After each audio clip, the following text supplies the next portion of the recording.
Hello friends, मी तुमच्याकडे एक new recipe घेऊन येते जो की क्विक पटकन होईल आता.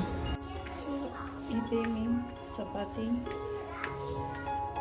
करून देते, थोडं कडक अशी.